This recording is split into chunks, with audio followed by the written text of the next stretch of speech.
जय जिनेंद्र। जैन कहानियों में आज आप सुनेंगे एक रोचक कथा 20वें तीर्थंकर सुब्रत स्वामी के समय की है। उस समय एक धनाढ्य सेठ जिनका नाम था कार्तिक, उनका व्यापार चारों ओर फैला हुआ था। निग्रंथ प्रवचन पे उनकी गहरी आस्था थी। जितना व्यापार का विस्तार था उतना ही उनके जीवन में धर्म का भी विस्तार था। एक समय की बात है, उस नगर में राजगुरु का पदार्पण होता है। राजा प्रजाजन सभी उनके सम्मान में जाते हैं, लेकिन कार्तिक सेठ नहीं जाता। यह बात राजगुरु तक पहुंच जाती है। उन्हें अपना अपमान लगा, उनके अहं को चोट पहुंचती है। दूसरे दिन राजा ने राजगुरु के सम्मान में एक भोज का आयोजन किया। राजगुरु ने आक्रोश भरे शब्दों में कहा, मैं आपका निमंत्रण तभी स्वीकार करूंगा जब आप कार्तिक सेठ की पीठ पर थाल रखकर मुझे भोजन कराओ। राजा बड़ी दुविधा में पड़ जाते हैं। कार्तिक सेठ को बुलाते हैं और सारी स्थिति बताते हैं। कार्तिक सेठ न चाहते हुए भी राजाज्ञा स्वीकार करते हैं। दूसरे दिन आयोजन में कार्तिक सेठ पहुंचते हैं। कार्तिक सेठ की पीठ पर राजा गरम गरम खीर से भरा थाल रखते हैं और राजगुरु को भोजन करवाते हैं।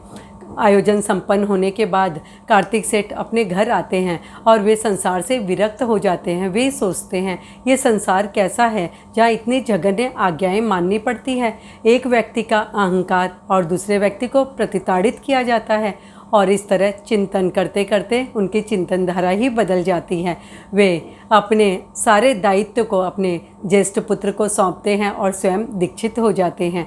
तब संयम साधना में वे आगे बढ़ते हैं और अपने जीवन के अंत समय में 1 मास का अनशन स्वीकार करते हैं और आयुष्य को पूरा करते हैं। और उसके बाद उनका जन्म होता है प्रथम देवलोक में सौधर्म देव के रूप में।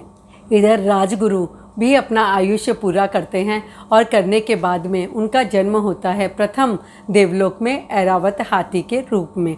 उस हाथी ने अपने ज्ञान से अपने पूर्व भाव को देखा कि उसने कितने क्रूर कर्म किए, लेकिन अभी भी उनका अहंकार कम नहीं हुआ था। जैसे ही इंद्र ऐरावत हाथी की सवारी करते हैं, वह हाथी रूप बदलने लगता है, एक के बाद एक, और इस तरह कम से कम वो 6-7 रूप बदलता है।